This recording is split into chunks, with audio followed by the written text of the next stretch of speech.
In today's video, we're going to be chatting about 5 things you did not know you could do with Canva. So I often will just see people doing the same kinds of things over and over again with this popular design tool, but there's so much more that you can do specifically in the marketing realm. You guys know that I love chatting all things digital marketing, and this video is really no different. If you're working as a strategist or a freelancer in the social media or marketing realm, then hopefully I can share with you some things that you didn't know Canva could do. If you're new to my channel, welcome. My name is Megs, and every week I release tech tutorials helping you do digital better. The very first thing I want to share with you is probably the best feature that I have seen on Canva. So oftentimes people will send you PDFs that you don't have edit access to, or they might send you a PowerPoint file, but actually you want to edit the PowerPoint in Canva because it has a lot more robust design options. So there's actually an import functionality which is literally going to replicate the design, whether it was on PPT or PDF format, and actually spit it out in Canva. And in my experience, sometimes it'll be a little bit glitchy, but I would say most of the time it's like 99% accurate. There may be some font conversion issues, like maybe that font doesn't exist in Canva, but it's really minuscule stuff that you can easily rectify. I sometimes will even use it with signing documents or filling in forms. You can literally replicate the form and then sign it or fill it in on Canva. The part 2 of this hack is if you don't already have a pre-existing company template or something that you typically use, and maybe you can't find exactly what you're looking for on Canva, well, did you know that there is an amazing website called SlidesGo, which is going to allow you to download their templates, which you can download in .ppt or .pdf file format. And I hope you can see where this is going. You can then import those into Canva and then use external templates in a way that is super easy to edit on Canva. So SlidesGo is literally my go-to. I create all of my Skillshare slides on there. If I ever showcase slides on YouTube, they will all be built with a SlidesGo template. I just find it gives you something out of the ordinary. It doesn't look like a boring PowerPoint presentation, and it really forces you to think out of the box. The other thing that I do love about their presentations is that at the end of the presentation, there's always an icon set.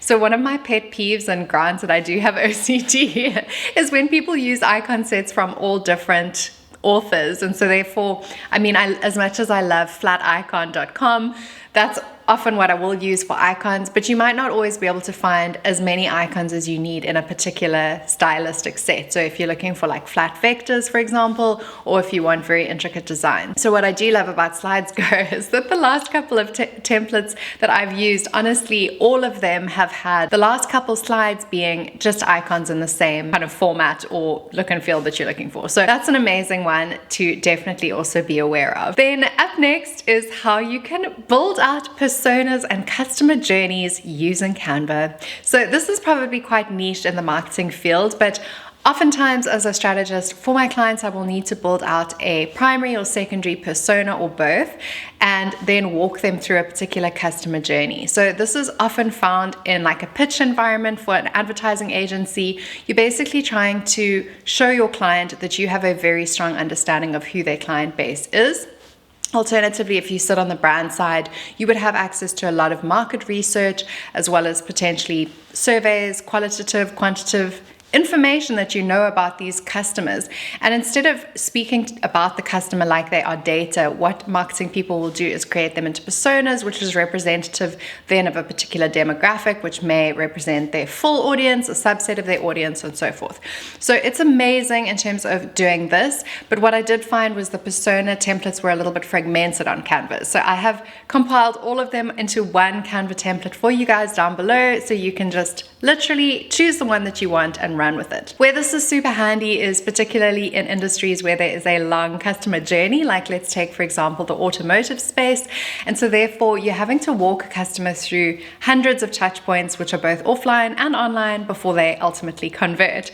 So it's really fun to actually do this using a template, because otherwise, let's be honest, it might not look as cute as these ones. The third thing I bet you didn't know you could do in Canva was brought to my attention by Modern Millie. She is such a cool Instagram YouTuber. If you haven't heard of her, please do check her out. I have linked her down below. And basically, she shows you how you can plan your feed using Canva. And honestly, when I saw this, I was like mind blown. There isn't a particular template that I'm aware of that actually emulates the Instagram template. So I have created my own one, which you'll see down below as well. And that basically shows you a couple different gradients and ways in which you can really make your Instagram feed pop. And then you can simply drag and drop your images into this feed. So how this works practically is you would create all of your different Instagram posts. You can actually create up to 100 in a project, and believe it or not, for almost all of my clients, I will have 100 posts just sitting and ready to go. And even if it's not finalized, at least the template's there, for example, for a webinar or for a free ebook download or anything like that. And so then you actually download those as .pngs or .jpegs and then import them back into Canva, and that'll allow you to drag them and drop them because now they're kind of single entities.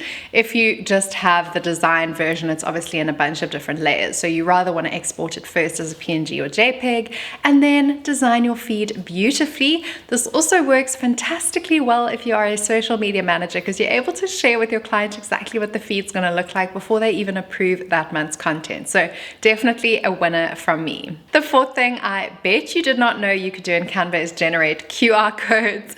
Let's be honest, 2020 and 2021 were definitely the years that brought the QR code back.